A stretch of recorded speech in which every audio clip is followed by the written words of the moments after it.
Durante la peor tormenta del año, una viuda con 6 hijos fue obligada a abandonar su hogar en plena madrugada. Con el bebé ardiendo en fiebre entre los brazos, ignoró las advertencias de los pescadores viejos y caminó hacia el único refugio posible, el faro de Punta Negra, aquel que todos en el puerto juraban estar maldito. «No miren las paredes, solo síganme», susurró con los ojos llenos de lágrimas y los pies hundiéndose en la arena mojada. Pero lo que escuchó allá dentro no era el mar ni el viento. Era el golpe rítmico de algo pesado arrastrándose desde las profundidades del sótano, y lo que encontró en aquella torre de piedra jamás podría volver a ser olvidado. ¿Alguna vez en tu vida has entrado a un lugar que todos te advirtieron evitar? Responde con sí o no en los comentarios. La lluvia caía con una furia desatada en aquella noche de abril.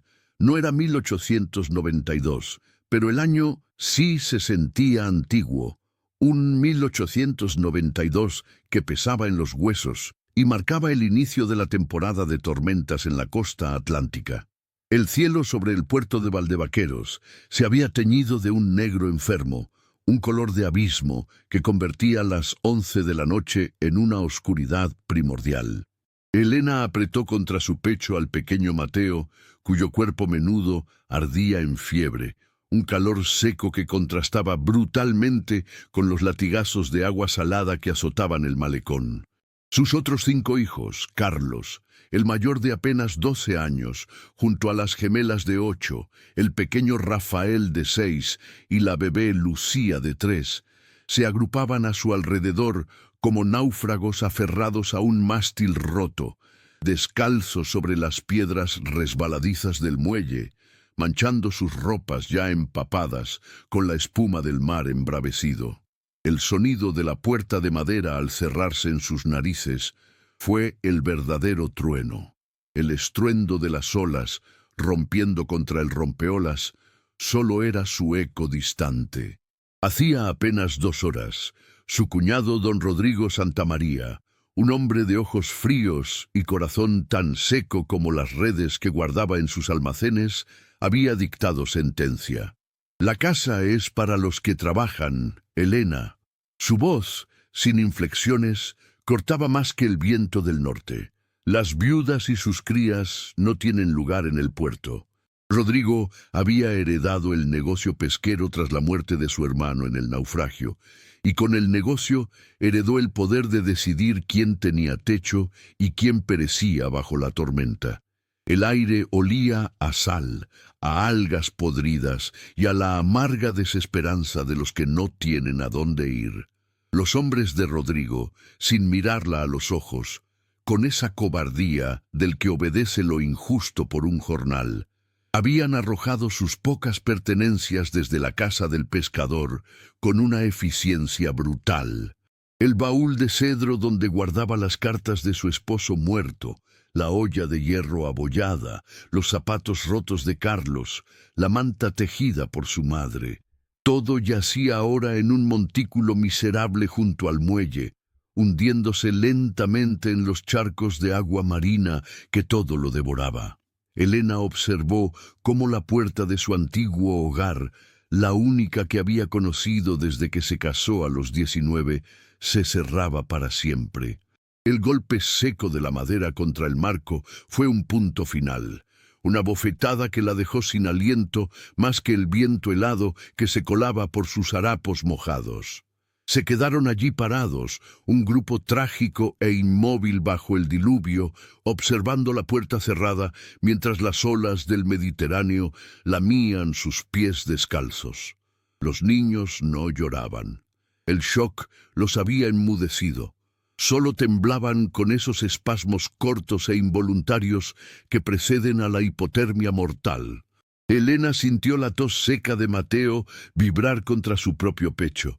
Era un sonido hueco, frágil como el cristal, y supo, con la certeza absoluta que solo una madre posee, que el niño no sobreviviría la noche a la intemperie. La fiebre lo estaba consumiendo desde adentro, y el agua salada lo remataba desde afuera. Debía moverse. No había tiempo para el luto por el hogar perdido, solo para la urgencia de la vida que se le escapaba entre los brazos. Agarró la mano de Carlos, que a sus 12 años intentaba mantener una compostura de hombre mientras sus labios temblaban de frío. «Mamá, ¿a dónde vamos?», susurró Carlos, su voz rota por el castañetear de sus dientes. Elena no tenía respuesta. Miró alrededor, a las luces débiles de las otras casas de pescadores, pero sabía que ninguna puerta se abriría. El miedo a don Rodrigo era más profundo que las fosas marinas. Estaban solos. Sin rumbo claro, Elena comenzó a caminar alejándose del puerto, subiendo por el sendero de arena que bordeaba los acantilados. Cada paso era un esfuerzo titánico. La arena mojada succionaba sus pies descalzos y el peso de Mateo parecía duplicarse con cada metro. Las gemelas, tomadas de la mano, tropezaban y caían, levantándose en silencio, sus rostros manchados de arena y lágrimas silenciosas que el mar se llevaba. Rafael se aferraba a las faldas de su madre, su pequeña mano helada como un témpano. Lucía, apenas consciente, colgaba del cuello de Carlos con sus bracitos débiles. La tormenta arreciaba, convirtiendo el paisaje en una masa borrosa de negros y grises oscuros. El viento aullaba entre los acantilados, un sonido que parecía burlarse de su fragilidad humana.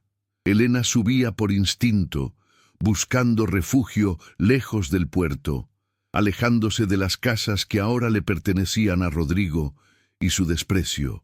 La tos de Mateo se volvió más seca, más débil, un estertor que apenas lograba salir de su garganta inflamada. Elena se detuvo, el pánico oprimiéndole la garganta como una mano invisible. Necesitaba un techo, cualquier cosa, un cobertizo, una gruta en la roca. Fue entonces cuando lo vio entre la cortina de agua y la oscuridad que todo lo engullía. Una silueta más oscura contra el cielo negro. Era una torre de piedra, el faro de Punta Negra. Incluso en su desesperación, Elena sintió un escalofrío que no tenía nada que ver con el frío de la tormenta. El faro de Punta Negra.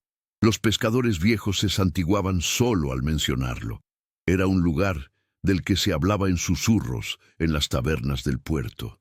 Una historia de advertencia para marineros novatos y niños curiosos. Ningún pescador se atrevía a atracar su barca cerca de esa punta. Ningún recolector de mariscos buscaba percebes en esas rocas, temiendo despertar lo que dormía en la torre. La leyenda, tan vieja como el puerto mismo, decía que el último farero había desaparecido sin dejar rastro hace 30 años. Su lámpara dejó de funcionar una noche de niebla y cuando vinieron a investigar, encontraron el faro vacío, su cama hecha, su comida fría en la mesa, pero ni un rastro del hombre. Era un tabú, una frontera entre el mundo de los vivos y algo más oscuro. Se contaban historias de contrabandistas que, buscando refugio de tormentas pasadas, habían entrado para no volver a ser vistos. O peor, habían salido al amanecer, pero diferentes, con la mirada perdida y el alma vacía, murmurando sobre sombras y voces en la escalera de caracol. La gente del puerto prefería navegar millas adicionales antes que pasar cerca de esa torre abandonada. Decían que cualquiera que entraba era reclamado por el mar, que los ahogados del naufragio del Santa Lucía caminaban por sus pasillos en las noches de tormenta, sus pasos mojados resonando en la piedra.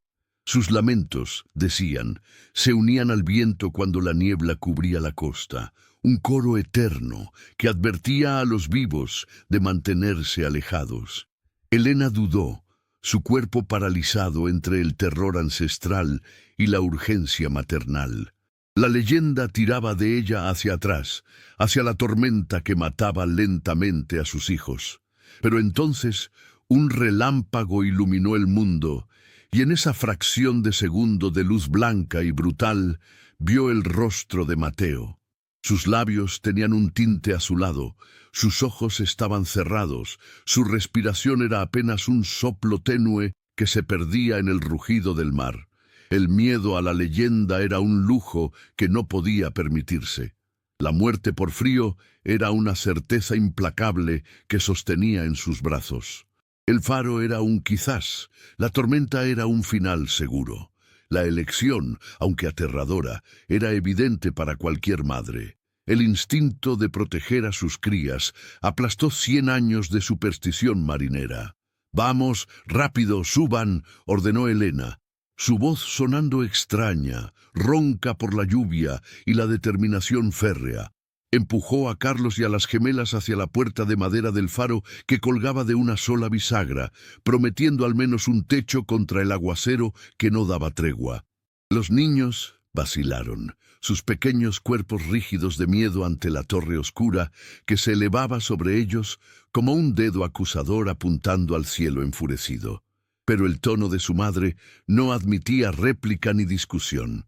Entraron tropezando uno por uno, desapareciendo de la poca luz que ofrecían los relámpagos distantes. Elena fue la última en entrar, dando una última mirada a la tormenta que borraba el mundo que conocía, antes de sumergirse ella misma en el vientre de piedra de la torre, llevando a Mateo contra su corazón febril.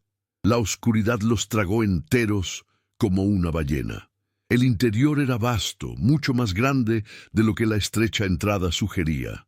El rugido de la tormenta se convirtió en un murmullo sordo, como si el mundo exterior estuviera ahora a leguas de distancia, amortiguado por las gruesas paredes de piedra calcárea. La oscuridad era absoluta, tan densa que parecía tener textura, como si pudiera tocarse. Elena dio un paso tanteando el suelo de piedra irregular y húmedo. El aire estaba helado pero quieto, sin el látigo constante del viento marino, y olía a salitre acumulado, a madera podrida, a la humedad de décadas atrapada. Pero debajo de eso había algo más, un olor rancio, casi sulfuroso, como a aceite quemado o a pescado putrefacto que le erizó la piel de la nuca. Un gemido ahogado escapó de Lucía y las gemelas se aferraron a las piernas de Carlos, quien a pesar de su temblor incontrolable se mantuvo erguido, cumpliendo su rol de hermano mayor. «No se separen de mí», ordenó Elena, su propia voz sonando débil y pequeña en la inmensa negrura del faro. Se agachó protegiendo a Mateo con un brazo, mientras que con el otro, con dedos torpes y helados por la exposición, buscaba en el bolsillo de su delantal empapado. Dentro estaban sus últimos fósforos secos, envueltos en un trozo de tela encerada, su única esperanza de luz y calor. Tanteando en la oscuridad, encontró algunas cajas de madera podrida apiladas contra la pared, como si el último ocupante las hubiera dejado allí. Eran pocas, pero tendrían que bastar para sobrevivir la noche. El silencio del faro era denso, como lana mojada, absorbiendo el llanto asustado de los niños más pequeños. El primer fósforo raspó contra la piedra áspera y se apagó con un chisporroteo húmedo y decepcionante. El segundo, protegido cuidadosamente por sus manos ahuecadas formando una cueva, prendió con una llama valiente y anaranjada. Con un cuidado infinito, como si sostuviera la última esperanza del mundo, acercó la llama temblorosa a unos papeles viejos y trapos que había encontrado en una de las cajas. El humo la hizo toser, un humo espeso, acre y negro, pero finalmente una pequeña llama naranja lamió la madera seca. El mundo se redujo instantáneamente a ese círculo tembloroso de luz anaranjada que apenas penetraba la oscuridad circundante. Las paredes del faro saltaron a la vista, húmedas, cubiertas de salitre verde y goteando humedad constante. El techo era altísimo, perdiéndose en sombras que la débil luz no alcanzaba a penetrar. No estaban en una habitación pequeña, estaban en la base de algo mucho más grande y antiguo. A un lado se veía una escalera de caracol de hierro oxidado que subía en espiral hacia la oscuridad superior, donde debía estar la lámpara del faro, apagada desde hacía 30 años. Se sentaron sobre la piedra fría y húmeda, acurrucándose lo más cerca posible de la incipiente fogata, que luchaba valientemente por mantenerse viva contra la humedad omnipresente. Elena acomodó a Mateo, quitándose su propio chal, la única tela relativamente seca que le quedaba, para envolverlo con fuerza, tratando de retener cualquier calor corporal. El niño gemía débilmente, su respiración un silbido corto y doloroso que cortaba el aire. La fiebre no cedía ni un grado. El calor de su cuerpo era una burla cruel en medio del frío sepulcral del faro abandonado.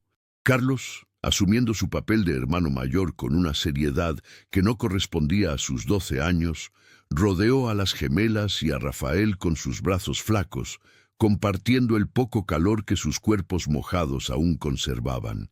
Lucía se acurrucó contra la espalda de su madre, sus ojos grandes y asustados fijos en las llamas danzantes, demasiado aterrada para llorar o hacer ruido. Por un momento, solo existió el sonido del fuego, el chasquido de la madera vieja, la forma en que el faro devolvía el eco multiplicado de cada chispa. Afuera, la tormenta seguía rugiendo como una bestia herida, pero aquí dentro era un rumor lejano y apagado, el sonido del mar en una caracola gigante. Elena cerró los ojos solo un segundo, tratando de robar un instante de paz en medio del desastre total de su vida. El olor a aceite quemado persistía, pero ahora se mezclaba con el humo de la madera podrida. Escuchó la respiración de sus hijos, irregular por el miedo y el frío, pero era la respiración de los vivos. Y eso era lo único que importaba. Quizás la leyenda era solo eso, una historia exagerada para asustar a los niños y mantener alejados a los curiosos. Fue entonces cuando lo oyeron, y todo cambió. No provino de la entrada rota del faro. Vino desde arriba, desde la oscuridad impenetrable de la escalera de caracol, desde las profundidades superiores de la torre. No fue un gruñido de bestia marina, ni el llanto del viento colándose por las grietas. Fue un sonido de arrastre metálico y pesado, como si algo masivo fuera arrastrado sobre las piedras del piso superior. Un chirrido largo y agudo que hizo que el hierro de la escalera vibrara ligeramente. Luego un silencio tan largo que Elena pensó que lo había imaginado, que era solo el edificio viejo asentándose. Y luego otra vez, más cercano esta vez, el sonido de algo pesado cayendo, un golpe sordo que hizo temblar el polvo del techo, resonando en la piedra hueca. Era un sonido deliberado, con peso, innegablemente real. El sonido pareció congelar la sangre en las venas de Elena. Su mano, que había estado acariciando la frente febril de Mateo con movimientos mecánicos y maternales, se cerró con una fuerza de garra sobre la manta mojada. Los niños también lo oyeron. Las gemelas dejaron de temblar y se quedaron quietas con la rigidez absoluta del pánico animal. Carlos, con los ojos desorbitados por el terror, la miró fijamente buscando respuestas que ella no tenía. «Mamá», susurró, y su voz se quebró en la segunda sílaba. «¿Qué es eso? ¿Hay alguien arriba?» Elena llevó un dedo a sus labios exigiendo un silencio que ya era absoluto, un silencio que pesaba toneladas, un silencio ahora cargado de una espera aterradora. El único sonido humano era el latido de su propio corazón golpeando sus costillas, como si quisiera escapar de su pecho y huir de ese lugar maldito. «Es el viento moviendo cosas viejas», mintió ella. Y la mentira sonó hueca, incluso a sus propios oídos. Su voz salió sorprendentemente firme a pesar del terror. «Es un faro viejo, abandonado por décadas. Las cosas se caen solas».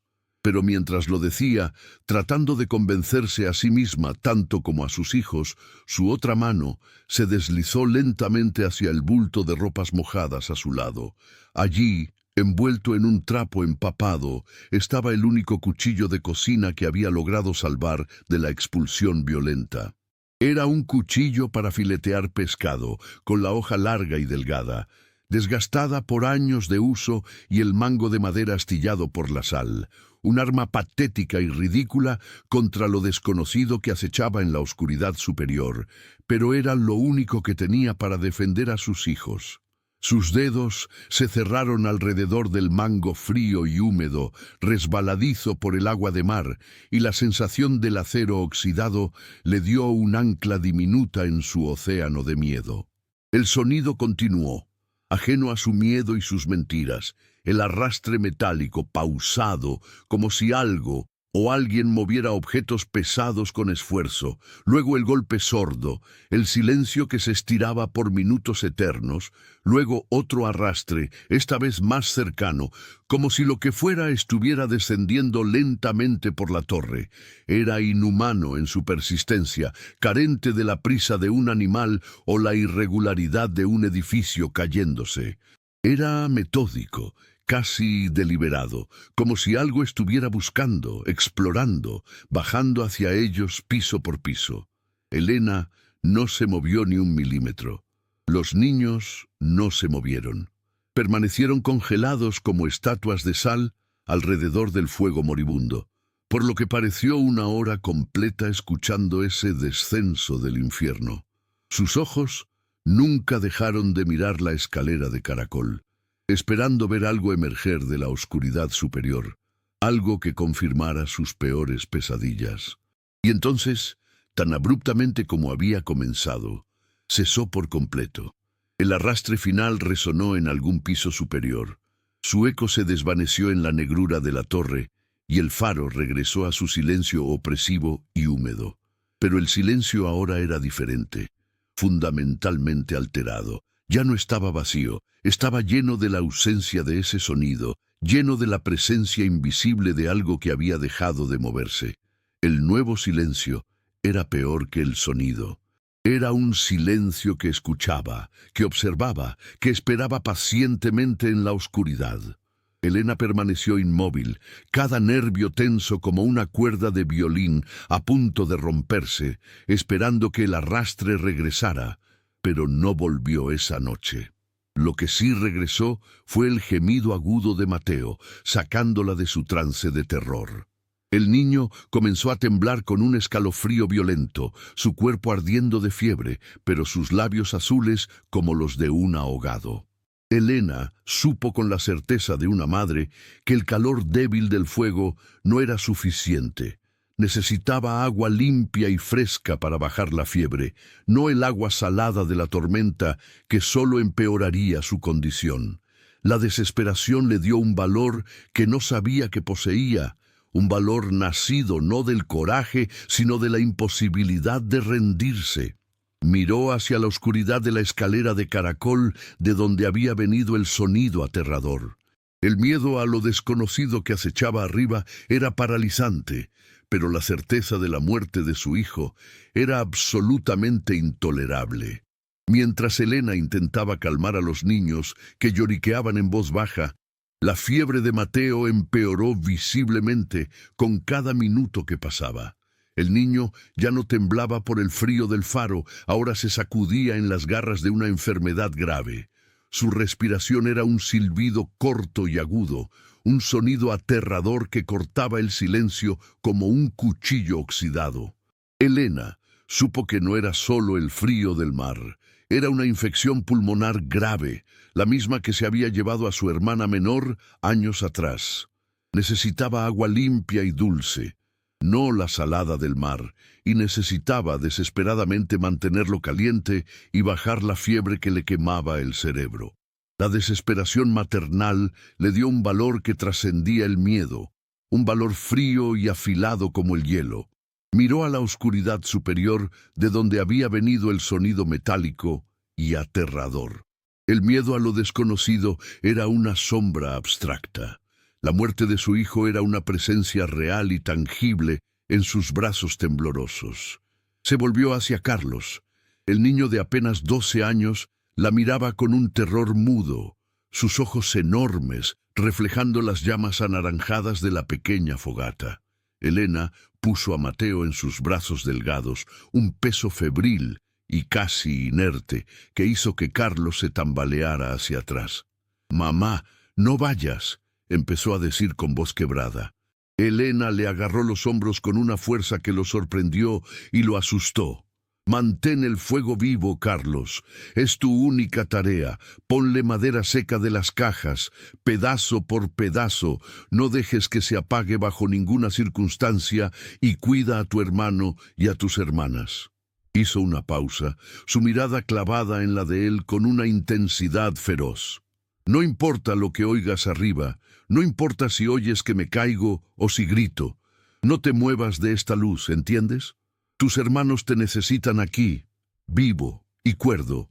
Carlos, temblando de frío y de la enormidad de la tarea que le acababan de asignar, solo pudo asentir con la cabeza, sus nudillos blancos mientras apretaba a Mateo contra su pecho delgado.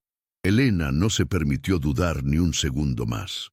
Agarró el cuchillo de cocina metiéndolo en la faja de su falda empapada. Luego tomó de la fogata el tizón más grande, una tabla gruesa que ardía con una llama anaranjada y humeante. La luz era débil, apenas una mancha pálida contra la inmensidad negra de la torre, pero era todo lo que tenía para enfrentar la oscuridad. Se dio la vuelta y, sin permitirse mirar atrás, a los 6 rostros pálidos, iluminados por el fuego, comenzó a subir la escalera de caracol de hierro. Cada paso hacía crujir el metal oxidado bajo sus pies descalzos, un sonido que parecía anunciar su llegada a lo que fuera que esperaba arriba. La escalera giraba en espiral apretada, pegada a la pared circular del faro. El suelo era resbaladizo, cubierto de una capa de musgo húmedo y salitre, y la oscuridad parecía tragar la luz de su antorcha, comiéndose los bordes de la llama como si fuera un ser vivo hambriento. El aire cambió casi de inmediato mientras subía, se enrareció, volviéndose pesado y difícil de respirar, y el olor, ese olor rancio que había sentido al entrar, se intensificó con cada escalón que subía. Ya no era solo aceite quemado, olía a encierro profundo, a madera podrida por décadas de humedad y a algo más, algo orgánico y descompuesto que no supo identificar, pero que le revolvió el estómago. La escalera ascendía interminablemente, girando sobre sí misma. El único sonido era el goteo constante del agua en algún lugar de las paredes y el siseo débil de su propia antorcha consumiéndose. Su corazón latía con tanta fuerza que le dolía el pecho y resonaba en sus oídos. Pero el silbido agudo de Mateo, tosiendo abajo, era el único pensamiento que la impulsaba hacia adelante, escalón tras escalón. Debía encontrar agua limpia, un depósito de lluvia dentro de la torre, algo que salvara a su hijo. Después de lo que parecieron 100 escalones, pero probablemente fueron 40, llegó al primer nivel superior del faro.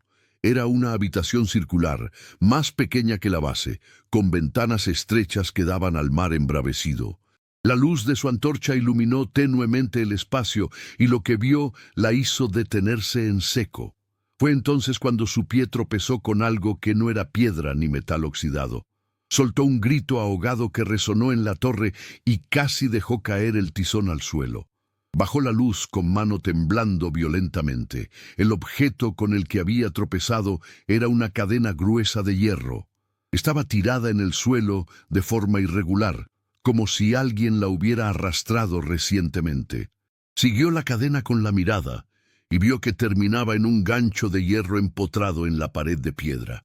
La cadena estaba oxidada, cubierta de una costra gruesa de óxido rojo y verde, pero en algunos eslabones el metal brillaba, como si hubiera sido movida, usada, arrastrada recientemente.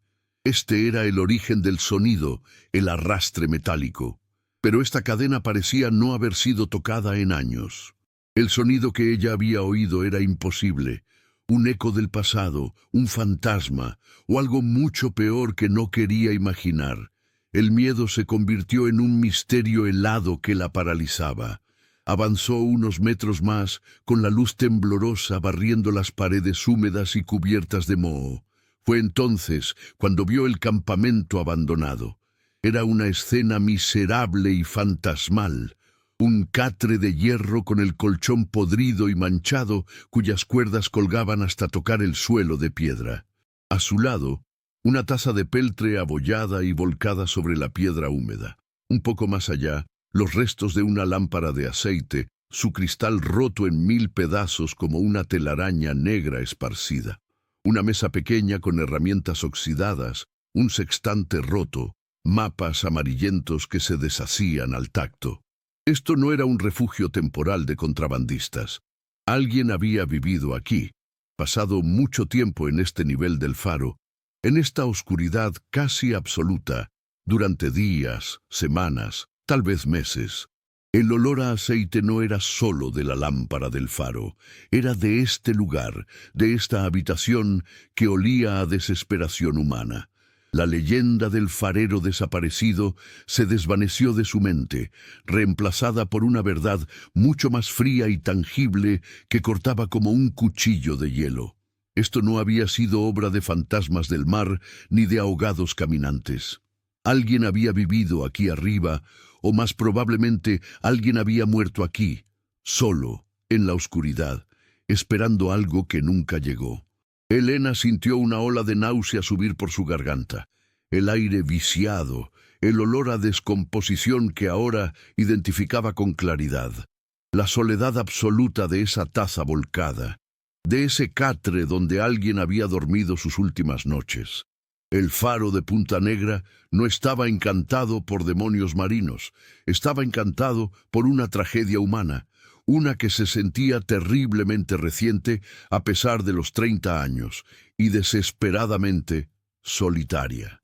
La soledad de este hombre desconocido se sintió como un espejo cruel de la suya propia. ¿Pero por qué? ¿Quién viviría encerrado en un faro que debería estar operando? ¿Quién se escondería aquí arriba con cadenas y candados? Miró la cadena oxidada tirada en el suelo y luego el catre deshecho. La idea que se formó en su mente le heló la sangre más que el frío húmedo del faro. La cadena no era para mantener algo afuera, era para mantener algo o alguien adentro. Estaba encadenado. ¡Oh, Dios mío! El farero estaba encadenado aquí. ¿Quién haría eso? ¿Por qué encadenarías a un hombre en su propio puesto de trabajo?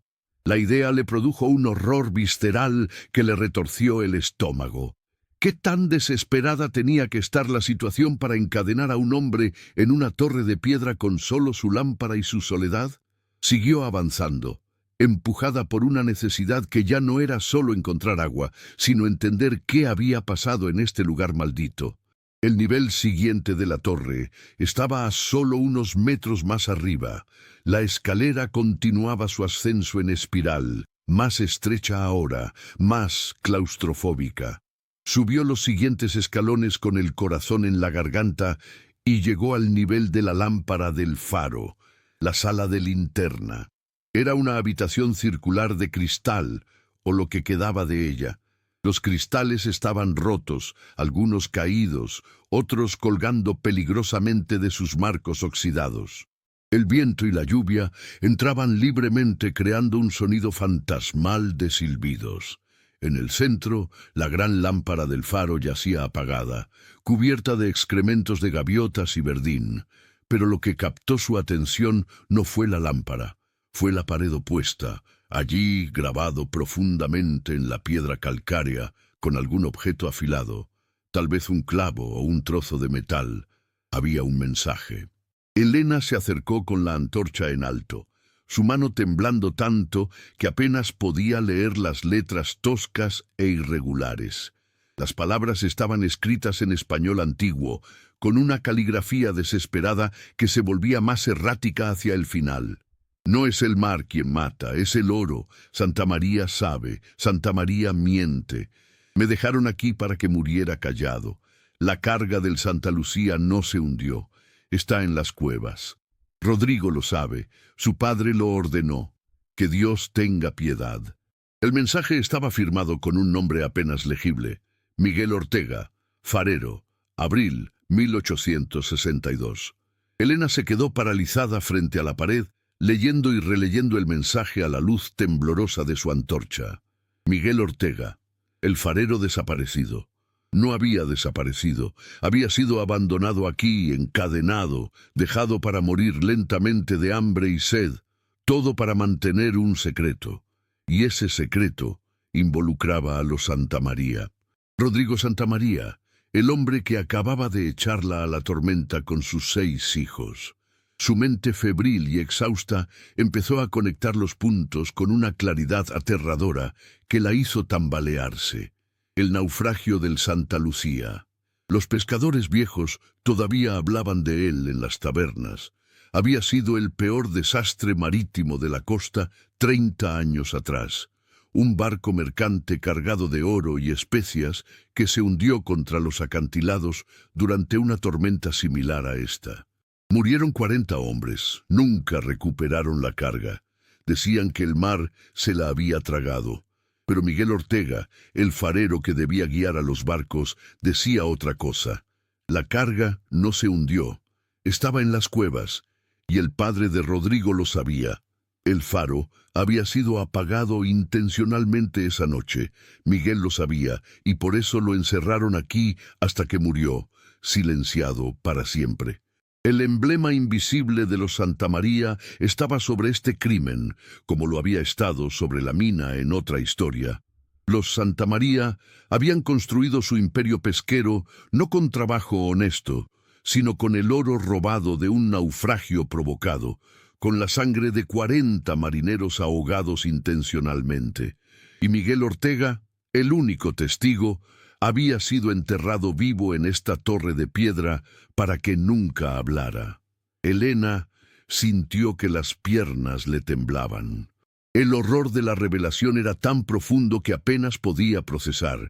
Pero entonces el gemido agudo de Mateo llegó desde abajo, resonando por la escalera de caracol, sacándola de su trance.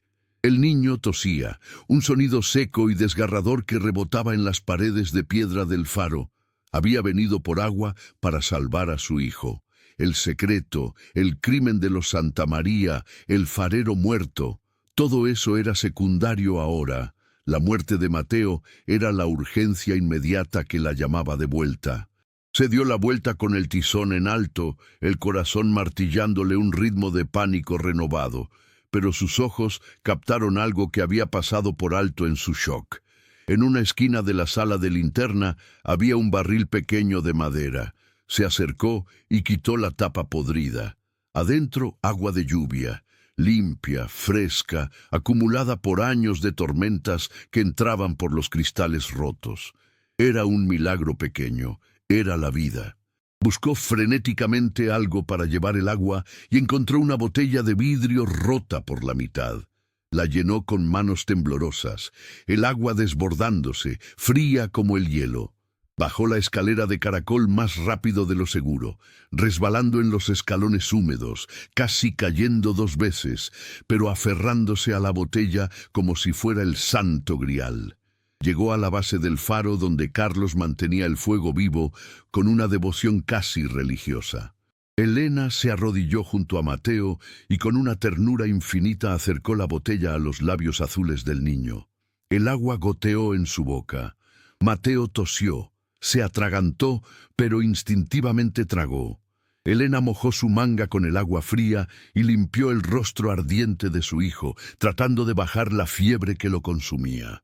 Pasó el resto de la noche en un ritual sombrío y repetitivo, subiendo y bajando la escalera cada hora para traer más agua del barril, goteando el líquido salvador en la garganta de Mateo, limpiando su frente febril. Cada vez que subía, pasaba junto al mensaje grabado en la piedra, junto a la cadena oxidada y el catre podrido, recordatorios constantes del horror que había descubierto. La noche se extendió en una infinidad de frío, miedo y esfuerzo agotador. El sonido de arrastre no regresó. Los únicos sonidos eran el crepitar del fuego que Carlos alimentaba con devoción, la respiración sibilante de Mateo, que lentamente, muy lentamente, comenzaba a mejorar, y el distante y moribundo estruendo de la tormenta que finalmente se alejaba hacia el mar abierto. Elena no durmió ni un segundo, no podía permitírselo. Se quedó mirando las sombras que danzaban en las paredes circulares del faro, pero ya no veía fantasmas de ahogados. Veía el mensaje de Miguel Ortega grabado en su mente, con la misma profundidad que en la piedra. Ya no era una viuda huyendo del desprecio de su cuñado, era una testigo de un crimen tan profundo y oscuro que había sido enterrado bajo 30 años de silencio y miedo. La primera luz del amanecer no fue un sol radiante y salvador, sino un sutil cambio en la calidad de la oscuridad que entraba por la puerta rota del faro. El negro absoluto se convirtió en un gris frío, pálido y enfermizo. La lluvia había cesado finalmente. El mundo exterior estaba envuelto en un silencio denso y húmedo, roto solo por el goteo constante del agua desde la cornisa del faro y el sonido lejano de las olas golpeando los acantilados con menos furia. Elena estaba entumecida hasta los huesos, sus músculos pegados a la piedra fría del suelo. Pero Mateo seguía respirando. La fiebre no se había roto completamente, pero el agua limpia lo había mantenido con vida durante la noche más larga. Un frágil, diminuto brote de supervivencia se aferraba a la vida a pesar de las circunstancias. «Quédate aquí, vigila el fuego, y a tu hermano y a tus hermanas», le susurró a Carlos con voz ronca. El niño asintió, sus ojos envejecidos prematuramente en su rostro de niño cubierto de hollín. Elena se levantó con esfuerzo, cada músculo de su cuerpo protestando con dolor agudo, y caminó hacia la entrada del faro. Necesitaba respirar aire que no estuviera viciado por el humo y los secretos que había descubierto. Salió a la pequeña plataforma de piedra que rodeaba la base del faro. El mar estaba agitado todavía, gris y amenazador bajo el cielo de la mañana. El puerto de Valdevaqueros era visible a lo lejos, sus casitas blancas empezando a despertar con humo saliendo de las chimeneas.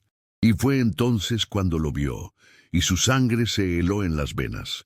No era una alucinación del cansancio, era una figura real, un jinete inmóvil al pie del sendero que subía al faro, un punto oscuro contra el paisaje gris del amanecer. Estaba mirando directamente hacia el faro, hacia ella. El corazón de Elena dio un vuelco violento y luego se endureció como el acero templado. Era Rodrigo Santamaría. Sabía que no era casualidad que estuviera allí. No estaba paseando a caballo al amanecer. ¿Cómo podía saber que estaban en el faro? ¿Había visto el humo de su pequeña fogata saliendo por los cristales rotos? ¿O el miedo a que se refugiaran en el faro prohibido era tan grande, tan visceral, que había venido a comprobarlo personalmente, aterrorizado por lo que pudieran haber encontrado? Se quedó quieta en la plataforma de piedra, una figura andrajosa y empapada contra la torre gris del faro. Él allí abajo, el dueño del puerto, de las barcas, de las redes, en su caballo negro lustroso. Ella aquí arriba, sin nada más que 6 hijos hambrientos y un secreto mortal grabado en piedra. Por un largo minuto que pareció una eternidad, solo se observaron en silencio, 2 figuras en un paisaje desolado, conectadas por un crimen del pasado que acababa de ser desenterrado. Entonces Rodrigo espolió a su caballo con furia. El animal subió por el sendero pedregoso, resbalando en las piedras mojadas, resoplando con esfuerzo. Se detuvo a unos 20 metros de la entrada del faro, lo suficientemente cerca para que Elena viera su rostro con claridad. No estaba enojado como 2 días antes, cuando la echó de su hogar. Estaba pálido, terriblemente pálido, con un color ceniciento que no tenía nada que ver con la luz grisácea del amanecer. El pánico se agitaba en sus ojos oscuros, un pánico primitivo y visceral que lo hacía parecer más pequeño, más vulnerable de lo que jamás había parecido en el puerto. «Salgan de ahí ahora mismo», gritó, y su voz, usualmente tan controlada y autoritaria, se quebró en las últimas palabras.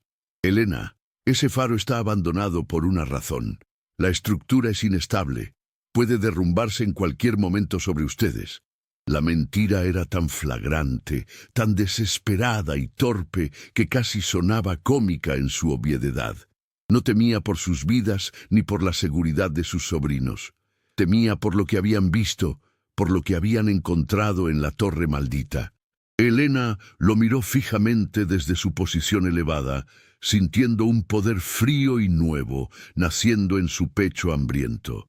El poder de la persona que ya no tiene absolutamente nada que perder, pero que posee la única cosa que el otro teme con terror absoluto. Miró hacia la oscuridad del faro a sus espaldas, donde sus 6 hijos esperaban junto al fuego moribundo, luego al hombre que sudaba copiosamente en la mañana fría y húmeda. «No es un faro abandonado por accidente», dijo ella. Su voz era baja, apenas un susurro áspero, pero la acústica de los acantilados la llevó directamente a sus oídos como un cuchillo. «Es una tumba, es un crimen sellado con cadenas y silencio». Hizo una pausa, dejando que las palabras penetraran, y luego asestó el golpe final, la pregunta que lo desarmaría completamente. «¿Qué hizo su padre aquí, Rodrigo? ¿Por qué encadenaron a Miguel Ortega hasta que murió de hambre? ¿Dónde está el oro del Santa Lucía?» El rostro de Rodrigo Santamaría colapsó como un castillo de arena golpeado por una ola. No fue un cambio sutil o gradual, fue una demolición total. El color pálido de su piel, ya cenizo por el pánico anticipado, se tornó ceroso y enfermo, y una capa de sudor frío brotó en su frente ancha y sobre su labio superior tembloroso. Sus ojos, antes fríos y calculadores como los de un tiburón, ahora eran los de un animal atrapado en un cepo de hierro, moviéndose erráticamente entre la figura impasible de Elena y la torre oscura del faro, que se alzaba detrás de ella como un testigo silencioso. Se tambaleó visiblemente, aferrándose al cuerno de su silla de montar con tanta fuerza que sus nudillos se volvieron blancos como huesos, como si temiera caer del caballo y desmoronarse en el suelo pedregoso. La niebla que subía del mar parecía adherirse a él, volviéndolo una figura espectral y disminuida, un hombre reducido a la sombra de su culpa heredada. Tú no puedes saber nada de eso», siseó finalmente. Pero la absoluta falta de convicción en su voz temblorosa era una confesión en sí misma. Era el sonido hueco de un hombre cuyo secreto más profundo y oscuro, el pilar podrido sobre el que se sostenía toda su vida y su fortuna, acababa de ser tocado por primera vez en 30 años. Elena no se movió ni un centímetro de su posición. Permaneció en la plataforma de piedra del faro, sus pies descalzos, aún cubiertos de arena y sal, su figura andrajosa erguida con una dignidad que la piedra y el mar mismo le prestaban. El hambre, el frío y el miedo de las últimas 48 horas se habían transmutado en algo más duro, en una calma glacial que la hacía invulnerable. Ya no era la viuda desterrada que huía de la injusticia, era un juez silencioso, la voz del farero muerto, la encarnación de la verdad enterrada. «Vi el mensaje grabado en la piedra de la sala de linterna, Rodrigo», dijo ella, su voz tan plana y pesada como el golpe de un martillo sobre un yunque. «Vi la cadena oxidada con la que lo mantuvieron prisionero. Vi el catre donde murió solo, abandonado, mientras su familia construía su imperio con el oro robado de 40 marineros ahogados. Cada palabra era una palada de tierra sobre un ataúd abierto hace 3 décadas, y ella sabía que él la escuchaba, que cada sílaba era un clavo en su reputación. No necesitaba gritar ni dramatizar. El silencio de los acantilados y la niebla, que todo lo cubría, amplificaban sus susurros, convirtiéndolos en una sentencia que Rodrigo no podía evadir ni negar. Miguel Ortega escribió toda la verdad antes de morir. El faro fue apagado intencionalmente. Su padre provocó el naufragio. El oro nunca se hundió, está en las cuevas, y Miguel lo sabía, por eso lo encerraron hasta que murió callado. Rodrigo se bajó del caballo. O más bien se dejó caer como un saco de grano, sus botas de cuero caras, hundiéndose con un chapoteo en el barro del sendero. Sus piernas temblaban visiblemente, como si apenas pudieran sostener su peso. Miró nerviosamente sobre su hombro hacia el puerto envuelto en niebla matutina, como si temiera que la bruma tuviera oídos, que las gaviotas fueran testigos, que los pescadores que empezaban a salir pudieran escuchar esta confesión arrancada. «Fue mi padre», susurró finalmente, y la palabra padre sonaba como una maldición amarga, como si le quemara la garganta al pronunciarla. «No fue mi culpa. Yo tenía solo 7 años cuando pasó. No sabía nada hasta años después. La verdad, contenida por 30 años, bajo el peso del negocio pesquero y la respetabilidad del apellido Santamaría, comenzó a salir en un torrente de susurros culpables, rápidos y desesperados. Se pasó una mano temblorosa por la cara mojada por el sudor, limpiando la culpa y el terror que le brotaba de los poros. Era contrabando. Siempre había sido contrabando. Pero el Santa Lucía traía algo más grande. Oro colonial que venían transportando desde las Américas, lingotes ocultos bajo las especias legales. Mi padre tenía un trato con el capitán, iban a repartir el oro, pero el capitán se arrepintió en el último momento, quiso llevarse todo. Así que mi padre sobornó a Miguel Ortega, el farero, prometiéndole una parte si apagaba el faro esa noche de tormenta. Continuó Rodrigo, su voz ahora monótona y muerta, como la de un hombre recitando una confesión largamente ensayada en las noches de insomnio que lo habían perseguido desde que supo la verdad. El barco se estrelló contra los acantilados exactamente donde mi padre predijo. Los 40 marineros murieron ahogados o destrozados contra las rocas, pero el casco quedó encajado en las cuevas submarinas durante la marea baja.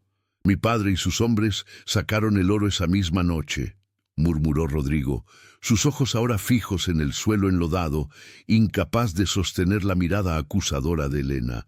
Lingote por lingote lo escondieron en las cuevas secas que solo los contrabandistas conocían.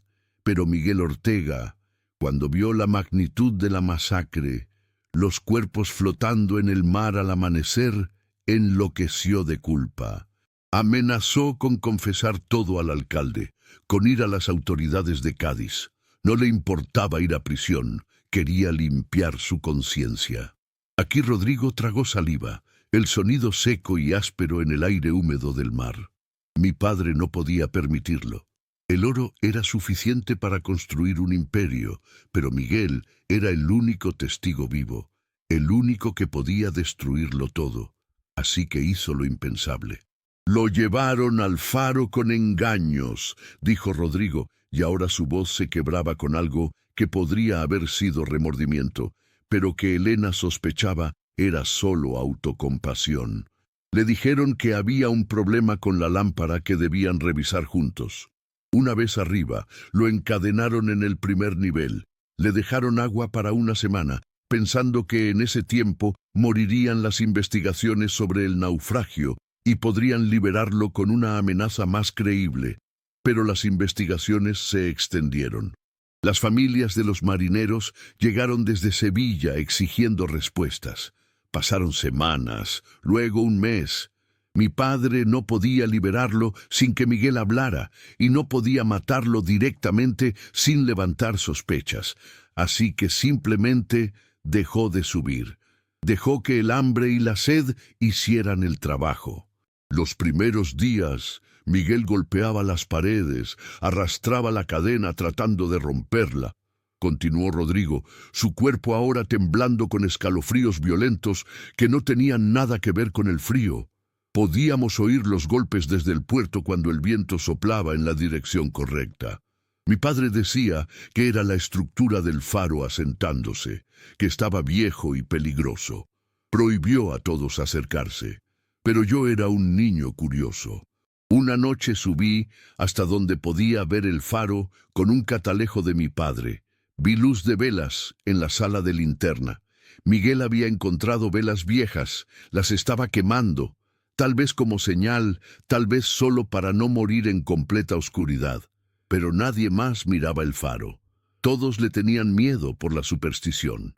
Luego las luces se apagaron. Una semana después, los golpes cesaron. Miguel Ortega estaba muerto, y con él murió la verdad, o eso creyó mi padre.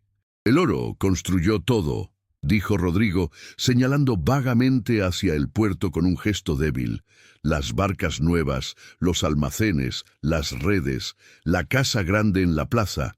Los Santamaría pasaron de ser pescadores comunes a dueños del puerto en 5 años. Y nadie preguntó de dónde salió el dinero, porque nadie se atreve a cuestionar a los que tienen poder. La leyenda del faro encantado nos protegió mejor que cualquier mentira elaborada. La gente prefería creer en fantasmas que en la verdad. La fortuna de Rodrigo, las barcas que dominaban el puerto, la casa señorial donde vivía mientras echaba a su cuñada y sus sobrinos al lodo, todo estaba manchado con la sangre de 41 hombres, 40 marineros ahogados y un farero dejado morir de hambre. Elena sintió náuseas, pero también sintió algo más fuerte, sintió el peso de Miguel Ortega apoyándola, susurrándole que usara esta verdad, que no dejara que su muerte hubiera sido completamente en vano. Rodrigo la miraba ahora, no como a una viuda desvalida, sino como a la encarnación de su ruina, la némesis que llevaba 30 años temiendo. El pánico en sus ojos se mezclaba con una súplica abyecta y patética. Esperaba que ella gritara, que corriera al puerto, que lo denunciara al sacerdote, que buscara al capitán del puerto, que escribiera a las autoridades de Cádiz. Esperaba el escándalo que destruiría el nombre de Santa María para siempre, que desenterraría no solo a los muertos, sino la mentira fundamental sobre la que se fundó su riqueza y su poder. Él, que la había echado a la tormenta con la arrogancia de un dios menor, ahora estaba metafóricamente de rodillas en el barro, esperando la sentencia de la mujer a la que creía haber destruido con un simple desalojo. Y aquí quiero hacer una pausa en la historia para pedirte algo. Si has llegado hasta aquí, si el misterio del faro te ha atrapado tanto como atrapó a Elena, déjame un comentario diciéndome, ¿qué harías tú en el lugar de Elena? ¿Buscarías justicia para los muertos, aunque eso significara quedarte sin nada? ¿O usarías el secreto para salvar a tus hijos? No hay respuesta correcta, pero me encantaría saber qué haría cada uno de ustedes. Y si aún no te has suscrito al canal, este es el momento perfecto. Porque historias como esta, que te hacen pensar, que te ponen en los zapatos de alguien enfrentando lo imposible, es lo que traemos cada semana. Dale al botón de suscripción y sigamos descubriendo juntos estos relatos que te dejan pensando días después. Ahora volvamos con Elena, porque su decisión cambiará todo. Pero Elena no gritó. El horror absoluto de la revelación la había dejado fría por dentro, tan fría como las piedras del faro. El destino de 41 hombres muertos pesaba en el aire salado del amanecer, pero no pesaba tanto como el cuerpo febril de su hijo, que aún luchaba por respirar abajo, junto al fuego casi extinto. Miró más allá de Rodrigo, hacia el puerto que empezaba a despertar, donde las primeras barcas salían a pescar, donde la vida continuaba ignorante de los crímenes sobre los que estaba construida. Luego miró hacia la entrada del faro, donde sus 6 hijos, sucios, hambrientos, aterrorizados, pero vivos, la esperaban. Uno de ellos, Mateo, luchaba por cada bocanada de aire, aferrándose a la vida por un hilo delgado. La justicia para los muertos era una idea noble pero abstracta. La supervivencia de sus hijos era una necesidad física, inmediata, urgente. Entendió en ese momento, con una claridad que dolía, que la codicia de los Santamaría le había quitado todo, su esposo al mar, su hogar, su dignidad, pero también le había entregado, sin saberlo, sin quererlo, la única arma que realmente importaba en este mundo cruel, el secreto. El silencio del farero muerto ahora le pertenecía a ella, y ese silencio tenía un precio. Ella lo fijaría. Elena lo observó en silencio durante largos segundos que parecieron minutos, dejando que la confesión se asentara en el aire viciado de la mañana, mezclándose con la niebla y el olor a sal. El hombre que la había despojado de todo, que la había mirado con un desprecio tan casual como quien aparta una concha vacía en la playa, estaba ahora temblando, expuesto, suplicando con los ojos que ella no pronunciara las palabras que lo destruirían. Ella sintió el peso de los 41 hombres muertos bajo las olas, sus huesos blanqueados en las cuevas, sus espíritus clamando justicia. Pero más fuerte que ese clamor de los muertos era el gemido débil de su propio hijo vivo, luchando por respirar dentro de la oscuridad del faro. La fortuna de Rodrigo, el pescado en sus almacenes, las monedas en sus arcas, todo estaba manchado con sangre y óxido de cadenas. Ella no sentía compasión por él, ni una pizca. Solo sentía el frío de la piedra bajo sus pies y una claridad absoluta, una lucidez brutal nacida de la desesperación. Él la miraba esperando el grito, la acusación, la condena pública. Esperaba que ella corriera al puerto a gritar la verdad en la plaza, a desenterrar el escándalo que lo hundiría como el Santa Lucía se hundió contra los acantilados. Pero Elena miró más allá de él, hacia el puerto que despertaba, y tomó su decisión. La justicia era un lujo para los que tenían el estómago lleno y un techo seguro.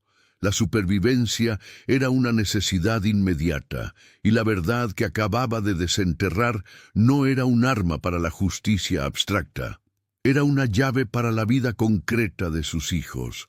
El silencio se extendió pesado, denso e incómodo, roto solo por el sonido de las olas golpeando los acantilados y la respiración áspera y agitada de Rodrigo. Finalmente, Elena habló. Su voz no era más que un susurro áspero, pero cortó la niebla como un cuchillo afilado. Mis hijos no vieron nada allá arriba. Rodrigo la miró fijamente sin entender, su mente aún atormentada por los fantasmas de los 41 muertos. Y yo, continuó ella, dando un paso lento y deliberado hacia él, obligándolo a retroceder instintivamente como si ella fuera la amenaza real. Yo no leí nada en esas paredes de piedra. Miguel Ortega murió hace 30 años, y su secreto murió con él. La oferta quedó suspendida en el aire salado del amanecer, tan clara como una sentencia judicial. El silencio a cambio de la vida, el olvido a cambio de la supervivencia. Ella no quería su oro manchado de muerte, ni tocar las monedas que habían costado 41 vidas. No quería vivir en su casa grande, ni sentarse en su mesa. La codicia era la enfermedad de los Santa María, no la suya. Pero tampoco iba a permitir que sus hijos murieran de hambre y frío mientras él vivía de ese crimen monstruoso, tranquilo en su impunidad. Mis hijos no pueden dormir en faros abandonados ni vivir del aire, Rodrigo, dijo, su voz ganando una fuerza gélida que lo hizo estremecerse. No queremos su oro ensangrentado, no queremos su casa manchada, pero necesitamos un techo y comida. Rodrigo pareció respirar por primera vez en minutos, un alivio prematuro inundando su rostro demacrado, pero Elena no había terminado de dictar sus términos. Queremos la casa vieja del antiguo encargado del muelle, la que está vacía desde que murió, la que está al final del puerto lejos de su vista. Era una petición modesta en apariencia, una casita de pescador abandonada en el borde del puerto, lejos de la casa principal de los Santa María, lejos del faro y sus secretos. Pero era un techo sólido, un lugar seco, un lugar donde Mateo podría respirar sin el aire viciado del faro. Y queremos provisiones mensuales, harina, aceite, sal, pescado. No limosnas, Rodrigo. Es el precio de nuestro silencio, el alquiler que usted pagará por la tumba de Miguel Ortega que guardamos. Rodrigo, atrapado entre el escándalo que destruiría el legado manchado de su familia y la palabra de una viuda que lo sabía todo, que había leído el testimonio grabado en piedra, Entendió la amenaza silenciosa que subyacía bajo cada palabra. Ella no solo pedía refugio, estaba dictando términos de un pacto oscuro. Pero Elena añadió una condición más, la que sellaría el pacto y cambiaría su destino para siempre. Y queremos papeles de propiedad para esa casa. No a mi nombre, que soy viuda y vulnerable, a nombre de mi hijo Carlos, papeles firmados por el notario del puerto, registrados, legales, que nadie pueda quitarnos nunca. No solo quería un techo temporal, quería seguridad permanente. Quería que sus hijos nunca más pudieran ser echados al lodo por el capricho o la muerte de un Santamaría. Quería romper el ciclo de dependencia y terror que los había llevado al faro esa noche terrible. El dueño del puerto la miró y por primera vez en su vida vio realmente a la mujer que tenía delante. No era una viuda desvalida que podía aplastar con desprecio. Era una superviviente feroz. Una loba protegiendo a su camada, dispuesta a usar cualquier arma, incluso el secreto de los muertos, para asegurar que sus cachorros vivieran. Vio a los 41 fantasmas del naufragio parados detrás de ella en la niebla, susurrantes, apoyando su demanda con su presencia invisible, pero tangible. Sabía que no tenía elección real. El escándalo público lo destruiría completamente. Perdería el negocio pesquero, las barcas serían confiscadas, el nombre Santamaría sería escupido en las calles. Las familias de los marineros muertos vendrían con abogados y sed de venganza. La cárcel sería lo mejor que podría esperar. La palabra de esta mujer, respaldada por el mensaje grabado en piedra de Miguel Ortega, era suficiente para desatar el infierno sobre 3 décadas de mentiras. Asintió, una sacudida brusca y torpe de su cabeza, casi un espasmo de derrota absoluta. La casa es suya, graznó con voz rota y seca, y las provisiones cada mes. Mandaré los papeles con el notario mañana mismo. Estarán a nombre del niño, Carlos. Elena lo miró por un segundo más, asegurándose de que la derrota estuviera completa y permanente, grabada en su rostro como el mensaje de Miguel en la piedra. No vio remordimiento genuino en sus ojos evasivos, solo el alivio egoísta y mezquino del que ha salvado su propio pellejo a costa de comprar el silencio. No dijo gracias porque no había nada que agradecer en esta transacción oscura. Esto no era un regalo ni caridad. Era restitución forzada, era extorsión justificada, una casa y comida mensual a cambio del silencio sobre 41 asesinatos. Era el trato más barato que Rodrigo Santamaría haría en su miserable vida, y ambos lo sabían. Sin decir una palabra más, sin despedirse, sin mirar atrás, Elena le dio la espalda con un gesto de desdén final que dolió más que cualquier insulto, y caminó de regreso hacia la oscuridad del faro, dejando al dueño del puerto solo en la niebla del amanecer, con los pecados de su padre y los suyos propios. Entró de nuevo en el círculo tembloroso de luz del fuego casi extinto. Carlos levantó la mirada inmediatamente, sus ojos cansados, llenos de preguntas urgentes, y del miedo de haberla visto hablar con el hombre que los había echado de su hogar. «Se fue, mamá», susurró Mateo, su voz aún débil, pero más firme que horas antes. Elena fue directamente hacia su hijo pequeño. El niño seguía ardiendo en fiebre, pero su respiración parecía un poco menos forzada, menos sibilante. El agua limpia del barril del faro le había dado tiempo precioso, le había dado vida. «Sí, mi amor», susurró Elena, acariciando la frente húmeda de Mateo con ternura infinita. «Se fue y no volverá a molestarnos». Se agachó y empezó a recoger sus pocas pertenencias mojadas, el cuchillo oxidado, el pañuelo con los fósforos gastados, la manta empapada. «Prepara a tus hermanos, Carlos. Recoge todo lo que puedas. Nos vamos de aquí». «¿A dónde vamos?», preguntó Carlos, con voz temblorosa pero esperanzada, aferrándose a cualquier promesa de salvación. «A casa», respondió Elena, Y la palabra sonaba extraña, nueva, casi imposible después de todo lo que habían pasado. A nuestra nueva casa. Ya no dormiremos en faros abandonados ni temeremos las tormentas sin refugio. Tenemos un hogar ahora, uno que nadie podrá quitarnos nunca. Salieron del faro de Punta Negra cuando el sol finalmente rompió las nubes bajas, tiñendo el mar de un gris plateado. Elena cargaba a Mateo, que dormitaba febril pero vivo contra su pecho. Carlos y las gemelas llevaban las pocas pertenencias. Rafael y Lucía se aferraban a las faldas de su madre, mirando atrás una última vez a la torre que los había salvado y aterrorizado en igual medida. La casa del antiguo encargado del muelle estaba exactamente donde Elena la recordaba, al final del puerto, una casita de piedra con techo de tejas rojas, pequeña pero sólida, con 2 habitaciones, una chimenea que funcionaba y ventanas que daban al mar abierto. Al día siguiente, como prometió bajo la presión del miedo, llegó el notario con los papeles.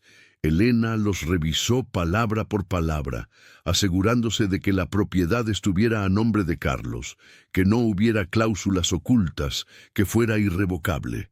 El notario, un hombre viejo que conocía todos los secretos sucios del puerto, pero nunca hablaba, selló los documentos sin hacer preguntas.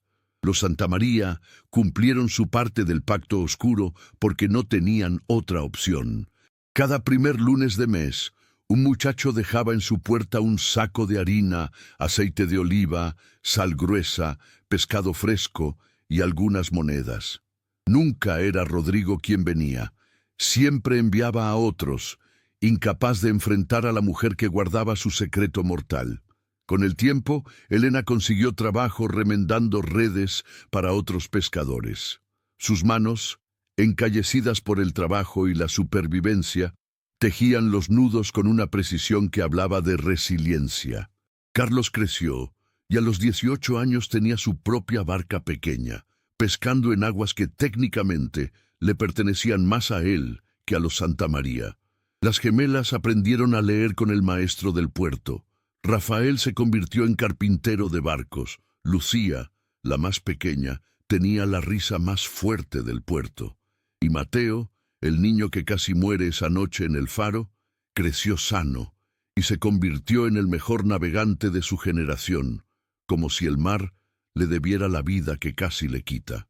Elena nunca volvió al faro de Punta Negra, pero a veces, en las noches de tormenta, cuando el viento aullaba y el mar golpeaba furioso contra los acantilados, miraba hacia la torre oscura desde la ventana de su casa. Y pensaba en Miguel Ortega, el farero que murió solo por saber demasiado, cuyo mensaje grabado en piedra le había dado el poder de salvar a sus hijos. Pensaba en los 40 marineros del Santa Lucía, cuyos huesos aún yacían en las cuevas, olvidados por todos excepto por ella.